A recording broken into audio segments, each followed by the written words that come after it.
What's up, beautiful people? Welcome back to part 26 of our Pokemon Consonancia walkthrough. In the previous episode, we took on Gym Leader Raihan. In order to battle him, we did have to face 3 other gym leaders, which was quite crazy, but in the end, we got the gym badge, so we now have all 8 gym badges. We also met up with Prince Leah's crew, Rachel and Sawyer, who joined our team in search of him. Apparently, Prince Leah was kidnapped by Team Break and taken to a fortress, so we are currently trying to make our way to the fortress now. But at the end of the last episode, Prince Leah was rescued by Hooper. He was teleported through a portal to us, so that was quite a surprising ending. But we are still going to go to the fortress and try and get rid of Team Break for once and for all. We've just arrived at a little port town where we've caught up with Prince Leah and his crew, as well as Sharon. And next we're going to try and take a ship up north and then make our way to the fortress and try and explore the entire fortress and hopefully defeat all of Team Break. Maybe we will find who is in charge of Team Break and be able to defeat them for once and for all. So that is the game plan for today's episode. We've also just met a sailor named Drake who has agreed to take us up north.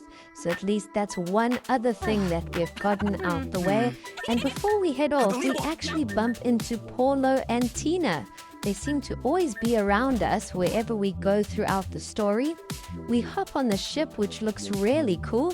I love the design of the ship, and we've arrived on a beach, and there's like a large black mountainous area. So I think we've got to go up there and try and make our way to the top in order to reach the fortress.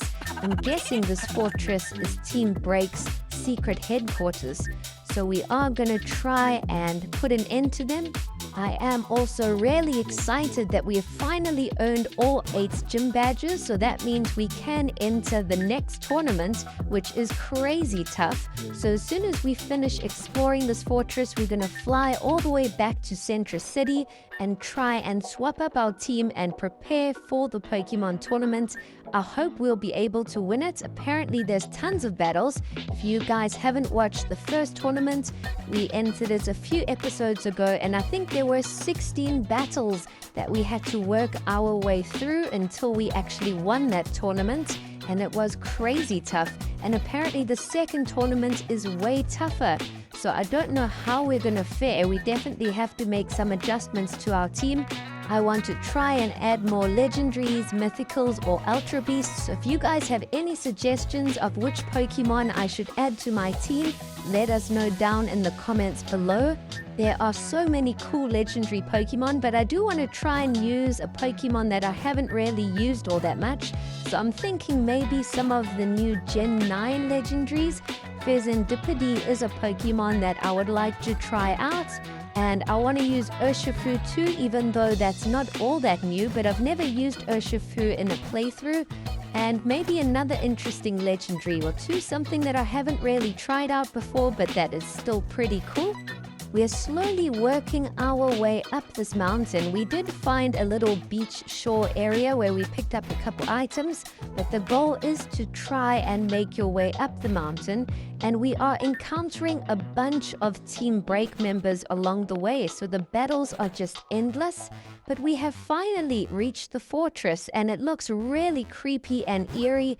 Fortress is on top of a mountain, and it's kind of in the middle of nowhere. But we've also caught up with Prince Leah and his crew, but the main entrance into the important room is blocked off. So it looks like we're going to have to try and get a key card or something in order to unlock those gates. And in the fortress there are also teleportation pads, so we're going to have to try and figure out what is the correct route to take. We will try and cover all the routes, so we will cover everything in this video. And as we are progressing, we are also taking on more and more Team Break members. So our team is taking quite a beating. Even though we've got 2 Pokeballs, it's still a bit of a challenge. But it looks like we have reached the end of where we can go up the staircase. There's another gate locked off that needs a key card, but we did miss this last teleportation pad behind the staircase, and that leads us down another side. So eventually we obtained the electronic key card, and that will now enable us to unlock both gates, right at the top and right at the bottom. And now let's just jump to a cutscene where Paulo and Tina are taking on some Team Break members. So it looks like they're also here trying to find out what's going on. It looks like Paulo and Tina lost against Team Break, and Paulo has surrendered himself and asked if Tina can be freed. And now we've made our way all the way to the top and unlocked the first door and picked up a Master Ball.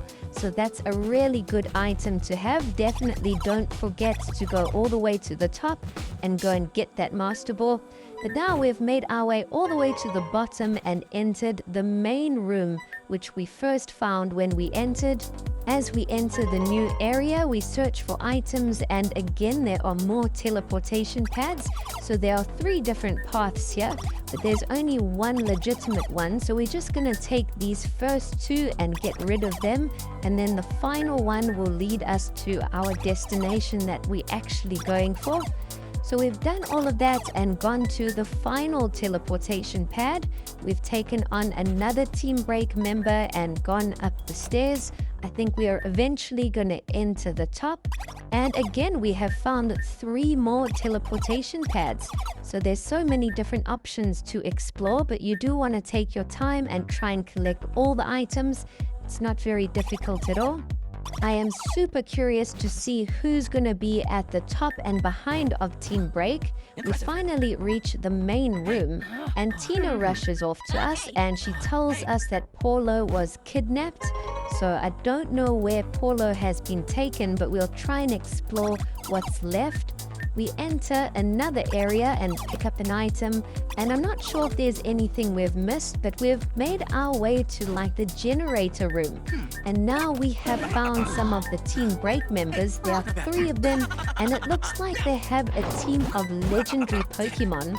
Leah and his crew battled them and defeated them, but then Paulo arrives, and it turns out he is the villain mastermind behind Team Break, and he has been a friend of ours since the beginning of the story. So I was not expecting this plot twist.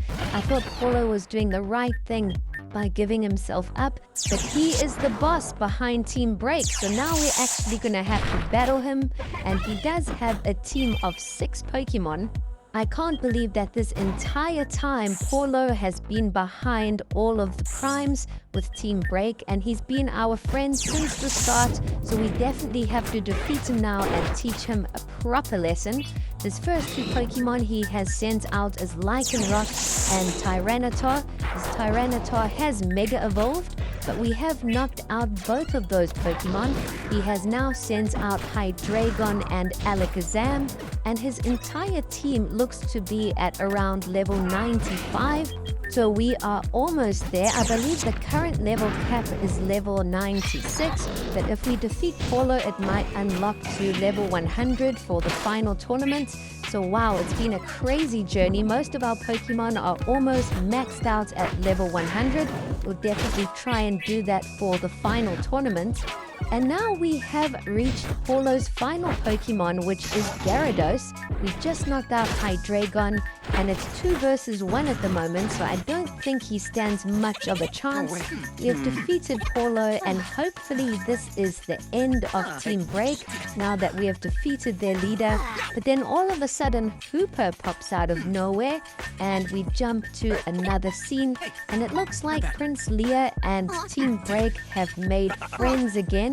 And he's trying to get Team Break to get out of their villainous ways and just be normal, regular people. So that's a good sign. It even looks like Paulo has changed his ways. So it's great news. It looks like Prince Leah has become a good prince again. It looks like Team Break has become regular good people, as well as Paulo. And now we can just focus on the tournament. As we're about to leave, Tina and Paulo offer to join our team. They also gift us a Lycanroc and a Flareon, so that's really cool. But there is one little step that I forgot right at the beginning of the game. There was a church with a password, and I remember I tried to enter in the password, but we didn't have any of the unknown letters. In the unknown ruins side quest with the puzzles, we completed the unknown alphabet. So now we're going to go all the way back to Cosmora Town and try and enter the code. I believe the answer was Arceus, so we will go and try that. And I think it leads to a room where we have to have all 18 plates. Some of the gym leaders that you have faced throughout your journey will reward you with a plate after defeating them, and there are 18 plates in total, one for each type. So we're going to see where this room enters. It looks like the Arceus password has worked, and we have found a book with all the locations of the plates. So if you don't have all 18, you can go and search for them now and go and battle whoever you need to. And when you have all 18, you should be able to summon and encounter Arceus. But now we're going to go back to Central City and prepare for the tournament. That's all it's going to be. Thanks for watching.